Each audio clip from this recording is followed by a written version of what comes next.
Hello guys, welcome back to my YouTube channel S K M study a way of success. मैं हूं आपका educator Shivam Mishra. आपका स्वागत करते हैं आपके अपनी YouTube channel S K M study पर।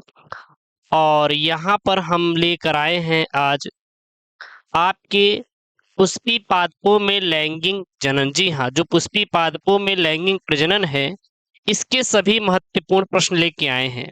वो चाहे आपके हम ऑब्जेक्टिव प्रश्न की बात करें, यानी कि बहुविकल्पी की बात करें, ठीक है, या फिर आप बात करें अति लघुत्तरी की, अति लघुत्तरी। अब इसे ही निश्चित उत्तरी भी प्रश्न बोला जाता है, अति लघु उत्तरीय प्रश्न की। या फिर हम बात करें आपके लघु उत्तरी की, लघु उत्तरीय प्रश्न, या फिर विस्तृत वाले जो होते हैं ना, विस्तृत वाले, वो सभी के सभी मैंने इस वीडियो में पूरा पूरा डिस्कशन किया है। इसलिए ये बहुत ही वीडियो क्या होने वाली है, आप सभी के लिए इम्पोर्टेंट होने वाली है। सो वीडियो को लाइक करें, चैनल को सब्सक्राइब करें और वीडियो को क्या कर दे, शेयर कर दे, क्योंकि आज हम यहाँ पे पुष्पी पादपों में लैंगिक जनन के जितने भी महत्वपूर्ण हैं सभी के सभी मैं बताने वाला हूँ। सबसे पहले शुरुआत करेंगे बहुविकल्पीय प्रश्न से। कहाँ से बहुविकल्पीय प्रश्न, उसके बाद निश्चित उत्तरी, फिर लघु उत्तरी, फिर दीर्घ उत्तरी प्रश्न की ओर चलेंगे। सबसे पहला प्रश्न है, आवृतबीजी पौधों में पुंकेसर होता है और इसका पीडीएफ, जी हाँ पीडीएफ जो आपकी ज्यादा डिमांड होती है, तो पीडीएफ मैं टेलीग्राम चैनल यस के एम स्टडी भेज दूंगा। यस के एम स्टडी टेलीग्राम चैनल का जो लिंक है वो डिस्क्रिप्शन बॉक्स के अंदर मैंने दे रखा है, जाके ज्वाइन कर लो। आवृतबीजी पौधों में पुंकेसर होता है मादा जननांग, नर जननांग, नर जननांग मादा जननांग दोनों, या फिर इनमें से कोई नहीं तो होता है नर जननांग। तो जो आवृतबीजी पौधे होते हैं, इसमें जो पुंकेसर होता है आपका, वो क्या होता है, सदैव व सदैव नर जननांग होता है। क्या होता है, नर जननांग होता है। दूसरा प्रश्न है, एक प्रारूपिक आवृतबीजी परागकोश में लघु बीजाणुधानियों की संख्या होती है। जो आवृतबीजी परागकोश होता है उसमें लघु बीजाणुधानियों की संख्या कितनी होती है, तो 4 होती है। हमेशा और हमेशा कितनी रहेगी, 4 रहेगी। तीसरा ऑब्जेक्टिव है, प्रतिमुखी कोशिकाएं वह होती हैं जो उपस्थित होती है, यानी प्रतिमुखी कोशिकाएं कौन सी होती है, जो उपस्थित होती हैं निभागीय छोर पर, अंडद्वारी छोर पर, मध्य में, या फिर इनमें से कोई नहीं। तो जो प्रतिमुखी कोशिकाएं होती हैं यह निभागीय छोर पर उपस्थित होती हैं।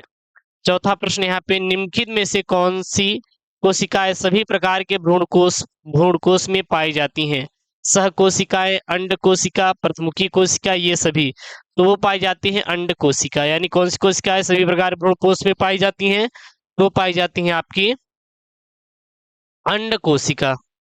उसके बाद पांचवा यहाँ पे, जौ के 100 दाने, जौ के 100 दाने बनाने के लिए अर्धसूत्री विभाजन की आवश्यकता होती है।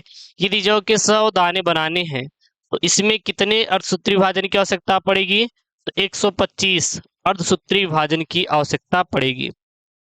बहुभ्रूणता खोजी गई थी, तो बहुभ्रूणता लेवेनहॉक के द्वारा खोजी गई थी। टाइम बिल्कुल नहीं बर्बाद करना है, क्योंकि टाइम वैसे भी आपके पास नहीं है। कोशिश करिए आप ज्यादा से ज्यादा प्रश्नों को कवर करने की, ठीक है ना। सातवां यहाँ पे प्रश्न, भारतीय भ्रूण विज्ञान के जनक है, भारतीय भ्रूण विज्ञान के जनक कौन है, sir Jagdish Chandra Bose, professor Panchanan Maheshwari, doctor Hargovind Khurana, या डॉक्टर बीरबल बीरबल साहनी। तो वो हैं प्रोफेसर पंचानन माहेश्वरी जी हैं। कौन, भारतीय भ्रूण विज्ञान के जनक। प्रश्न नंबर 8 है, बीजांड का वह स्थान जहां बीजांड वृंत जुड़ा होता है उसे कहते हैं, बीजांड का वह स्थान जहां बीजांड वृंत जुड़ा होता है उसे क्या कहते हैं, तो उसे कहते हैं नाभिका, जिसको हम लोग हाइलम बोलते हैं। क्या बोलते हैं, हाइलम बोलते हैं। नौवां प्रश्न है, परिभ्रूणपोष यानी कि पेरी स्पर्म अवशेष है बाह्य अध्यावरण का, अंत अध्यावरण का, भ्रूणपोष का, बीजांड काय का, या बीजांड काय का। तो होता है बीजांड काय का। परिभ्रूणपोष किसका होता है, बीजांड काय का होता है। निभाग पाया जाता है, निभाग कहाँ पाया जाता है, तो बीजांड में निभाग पाया जाता है। बीजांड में क्या पाया जाता है, निभाग पाया जाता है। 11 नंबर प्रश्न, निम्नलिखित में से किसमें कीट परागण होता है, तो कीट परागण किसमें होता है, गुड़हल में, अंजीर में, गेहूं में, हाइड्रेला में। तो होता है आपका गुड़हल में। गुड़हल में क्या होता है, कीट परागण होता है। पुष्पी पादप का कौन सा भाग अगुणित यानी कि यन होता है, तो नर युग्मक जो होता है वो क्या होता है, अगुणित होता है। आवृतबीजी पादपों में पुंकेसर के नरजनांग को क्या कहा जाता है, पुमंग कहा जाता है। नरजनांग को क्या कहा जाता है, पुमंग कहा जाता है। ठीक है। अमरबेल होता है, अमरबेल क्या होता है, या तो पूर्ण तना पर जीवी होता है। अमरबेल क्या होता है, पूर्ण तना पर जीवी होता है। आवृतबीजी पौधों का भ्रूणपोष होता है, कैसा होता है, तो त्रिगुणित होता है। जो आवृतबीजी पौधे होते हैं उनका भ्रूणपोष कैसा होता है, त्रिगुणित होता है। दोहरा निषेचन होता है, दोहरा निषेचन किसमें होता है, कवक में, शैवाल में। अनावृतबीजी पौधों यानी कि जिम्नोस्पर्म में, आवृतबीजी पौधों यानी कि एंजियोस्पर्म में तो होता है, आवृतबीजी पौधों यानी कि एंजियोस्पर्म में होता है। अब देखिए वो बहुविकल्पी आपके प्रश्न कितने थे, आपने 16 मैंने ऑब्जेक्टिव प्रश्न करवा दिए जो कि पुष्पी पादपों में लैंगिक प्रजनन से बनने वाले प्रश्न हैं। ठीक है ना, तो इतना आपके 16 क्या हो गए, ये आपके पूरे पूरे ऑब्जेक्टिव हो गए।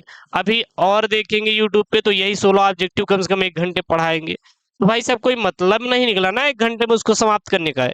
जब 16 ऑब्जेक्टिव आपके 5 मिनट में हो जा रहा है तो आप 1 घंटे में क्यों टाइम बर्बाद करेंगे। उसके बाद यहाँ पे निश्चित उत्तरीय प्रश्न है। निश्चित उत्तरीय प्रश्न आपका एक एक अंक का आपके बोर्ड में आएगा। जैसे यहाँ पे प्रश्न आया है, क्या प्रश्न है, आभासी यानी मिथ्या फलों का कोई 2 उदाहरण दीजिए या 2 आभासी फलों के नाम लिखिए। तो आभासी फल वे होते हैं, अब ये बताइए आभासी फल होते क्या हैं, किसे कहते हैं आभासी फल। आभासी फल क्या होते हैं, यानी कि ऐसे फल।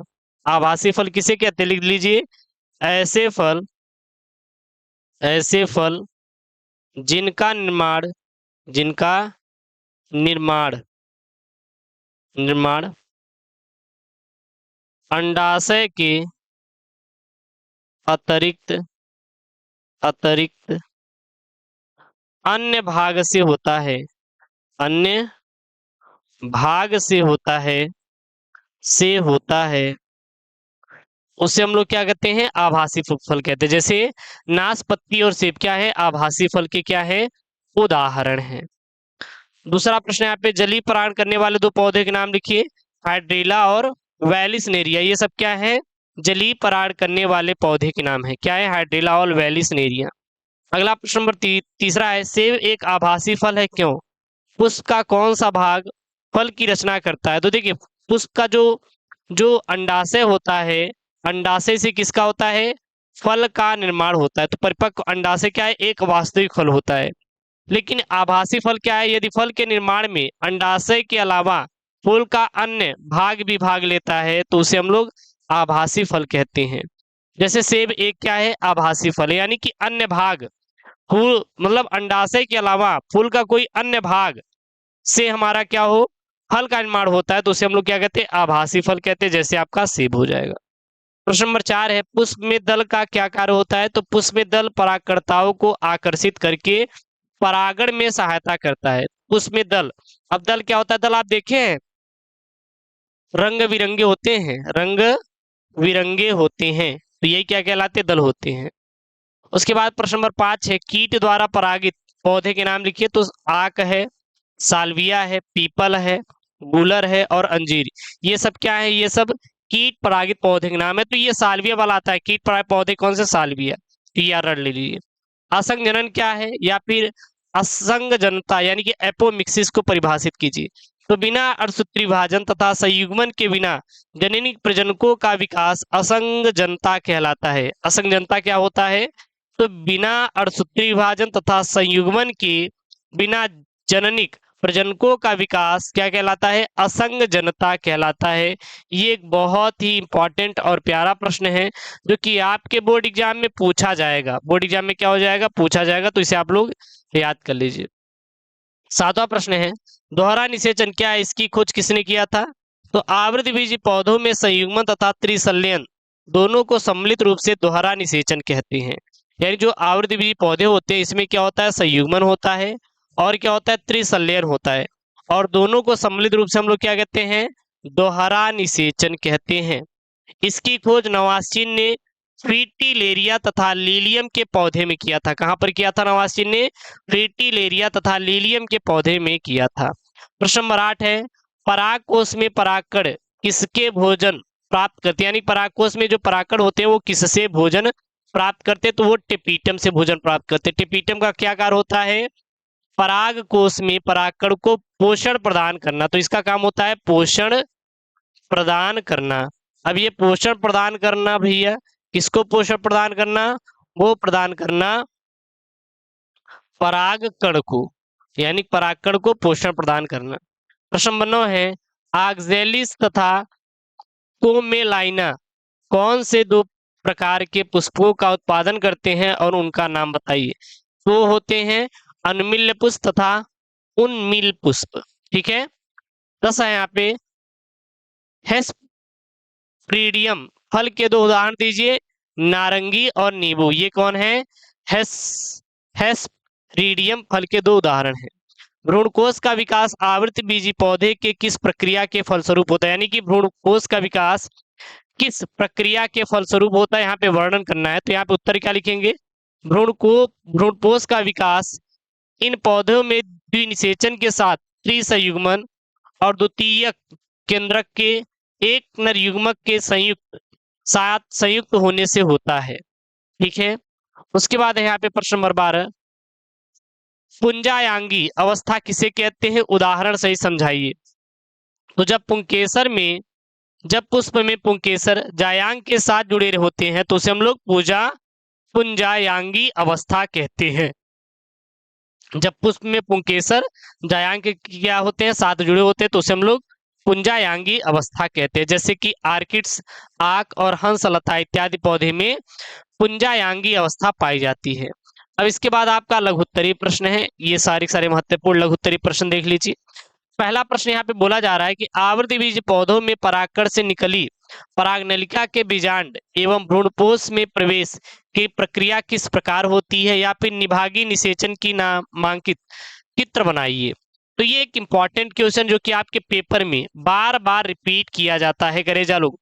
तो इसको आप क्या करिए भाई, तैयार कर लीजिए। क्या लिखेंगे यहाँ पे? पराग नलिका का अंडाशय तथा बीजांड में प्रवेश। ये आपकी क्या है? हेडिंग है। ये आपकी क्या है? हेडिंग है। ठीक है ना। ये आपकी क्या हो जाएगी? हेडिंग हो जाएगी। ये आपकी क्या है? हेडिंग है। यहाँ पे नोट कर लीजिए। ये आपकी क्या हेडिंग है? पराग नलिका का अंडाशय तथा बीजांड में प्रवेश। परागकण के द्वारा परागकण यानी परागण के द्वारा परागकण जायांग या अंडक के शीर्ष भाग वर्तिकाग्र पर पहुंचते हैं। यानी परागण के द्वारा जो परागकण होते हैं वो जायांग या अंडक के शीर्ष भाग वर्तिकाग्र पर पहुंचते हैं। प्रत्येक परागकण वर्तिकाग्र पर अंकुरन के बाद एक पराग नलिका बनाता है जो वर्तिकाग्र में होती हुई अंडाशय से किसी वेश में पहुंचती है तथा किसी एक बीजांड में निम्नलिखित प्रकार से प्रवेश करती है। निम्नलिखित में से किसी एक प्रकार से प्रवेश करती है। पहला, बीजांड द्वारी प्रवेश। अधिकतर बीजांडों में परागनलिका प्रायः बीजांड द्वार से ही प्रवेश करती है तथा बीजांडकाय से होती हुई भ्रूणकोश के अंदर में पहुंचती है। ठीक है। फिगर के माध्यम से आप देखिए बीजांड द्वारी प्रवेश, ये क्या है? बीजांड द्वारी प्रवेश। या फिर निभागी प्रवेश। यहाँ पे देखिए निभागी प्रवेश। केवल कुछ पौधों में परागनलिका निभागीय क्षेत्र या बीजांड वृंत के ऊतक को तोड़कर बीजांड के अंदर प्रवेश करती है। जैसे केजुयेराइना में निभागीय प्रवेश होता है। या फिर अध्यावरणीय प्रवेश, जैसे कि यहाँ आप देख सकते हैं कभी कभी जैसे कुकुरबिटा में परागनलिका बीजांड के अध्यावरण को तोड़कर बीजांड के अंदर प्रवेश करती है। उसके बाद प्रश्न नंबर 2 है यहाँ पे, आवृतबीजी पौधों में नर्मकोद्भिद के विकास पर एक टिप्पणी लिखिए। या फिर आवृतबीजी पौधों में नर्मकोद्भिद का संक्षिप्त विवरण दीजिए, या परागकण के अंकुरण की प्रक्रिया उपयुक्त चित्रों द्वारा समझाइए। या फिर आवृतबीजी पौधों के परागकण के अंकुरण की विभिन्न अवस्थाओं का सचित्र वर्णन कीजिए। या फिर अंकुरित परागकण का एक नामांकित चित्र। ये नामांकित चित्र आप बना लीजिएगा, बाकी हम डिटेल यहाँ पे आपको बता दे रहे हैं। तो हेडिंग डालेंगे आवृतबीजी पौधों में नर्मकोद्भिद का विकास या परागकणों का अंकुरण। परागकण के द्वारा वर्तिकाग्र पर पहुंचकर परागकण अंकुरित होते हैं।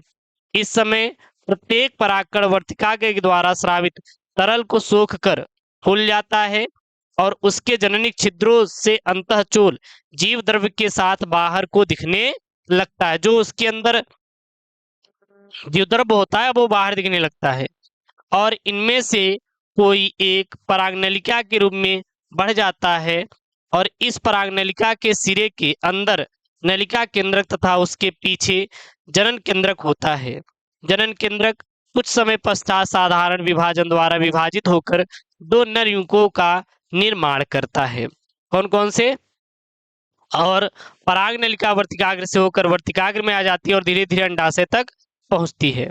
अंडाशय के किसी वेश में पहुंचकर पराग नलिका दो नर युग्मकों को किसी एक बीजांड के अंदर उपस्थित भ्रूणकोश के अंदर पहुंचाती है, जिससे ये दोनों द्विनिषेचन की क्रिया पूर्ण कर सकें और नर युग्मक के भ्रूणकोश में पहुंचने तक नलिका केंद्रक सहित पराग नलिका के सभी भाग क्या हो जाते हैं? नष्ट हो जाते हैं। अगला यहाँ पे तीसरा प्रश्न क्या है? टिप्पणी करना है अनिषेक फलन और बहुभ्रूणता पर। यहाँ पे प्रश्न बनेगा अनिषेक फलन एवं बहुभ्रूणता में अंतर लिखिए, या फिर बनेगा अनिषेक फलन किसे कहते हैं, उदाहरण से समझाइए, या फिर अनिषेक फलन क्या है। तो अनिषेक फलन क्या होता है? बिना निषेचन के फल के बनने की क्रिया अनिषेक फलन कहलाती है। फल बीज रहित होते हैं, जैसे केला, अंगूर और अनानास। इसमें बिना निषेचन के फल के बनने की क्रिया अनिषेक फलन कहलाती है, और इसमें जो बीज फल होते हैं उसमें बीज नहीं पाया जाता, जैसे केला, अंगूर, अनानास। आप देखोगे इसमें बीज बिल्कुल भी नहीं पाया जाता। ठीक है। उसके बाद बहुभ्रूणता क्या होता है? जब एक बीज में एक से अधिक भ्रूण पाए जाते हैं तो इसे बहुभ्रूणता कहते हैं। यह दो प्रकार की होती है, कूट बहुभ्रूणता और सत्य बहुभ्रूणता। ठीक है। उसके बाद प्रश्न नंबर 4 है असंग जनन पर संक्षिप्त टिप्पणी लिखिए कि असंग जनन क्या होता है। तो सामान्य प्रक्रिया के बिना ही बीज पैदा होने की तकनीक को क्या कहते हैं? असंग जनन कहते हैं। असंग जनन दो प्रकार के होते हैं, कायिक प्रवर्धन और अनिषेक विशेषता। कायिक प्रवर्धन जैसे पौधे के किसी कायिक भाग, जैसे मूल, यानी कि मूल मतलब उसके जड़, क्या है? जड़, स्तंभ, पत्ती, कलिका। अब स्तंभ मतलब तना, जड़, तना, पत्ती, कलिका आदि से बिना बीज बनाए नया पौधा बन जाता है, जिसे कायिक प्रवर्धन कहते हैं। अनिषेक विशेषता ऐसी प्रक्रिया है जिसमें बीज तो बनता है किंतु बीज बनने में दोनों आवश्यक क्रियाएं अर्थात संयुग्मन तथा अणसूत्रण नहीं होता है, उसे हम लोग क्या कहते हैं? अनिषेक विशेषता कहते हैं।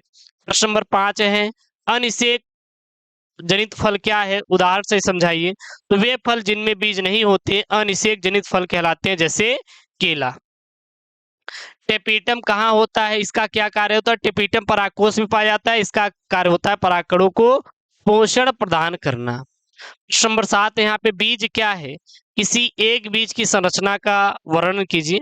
तो बीज क्या होता है? आवृत बीजी पौधों में बीज लैंगिक जनन का अंतिम उत्पाद होता है। वास्तव में निषेचित बीजांड से बीज ही बनता है, जिनमें भ्रूण एक नन्हे पौधे के रूप में क्या होता है? उपस्थित रहता है।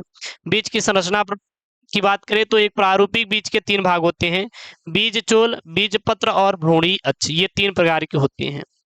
उसके बाद विस्तृत उत्तरीय प्रश्न it is important for board exam, और ये आपका बोर्ड एग्जाम के लिए है, और यहाँ से प्रश्न भाई साहब 100% गारंटी है कि पूछ ही लिया जाता है। क्या पूछा जाएगा? या फिर दे देगा परागकण क्या है, पुष्पी पादपों में होने वाले परागकण के प्रकार का वर्णन कीजिए।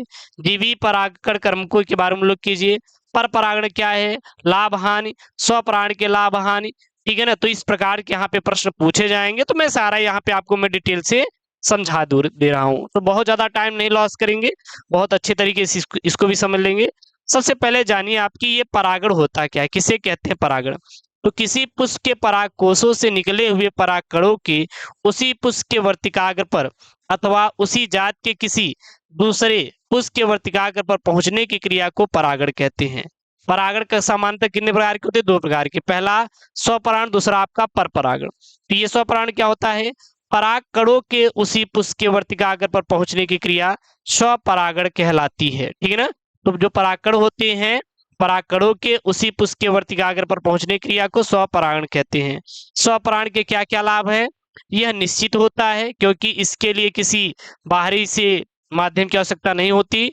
दूसरा, संतति में जात के गुण वही रहते हैं, इसलिए इस जाति में शुद्धता बनी रहती है। इसके लिए अधिक परागकण उत्पन्न करने की आवश्यकता नहीं होती। एजेंट को आकर्षित करने के रंग, गंध, मकरंद आदि को उत्पन्न नहीं करना पड़ता।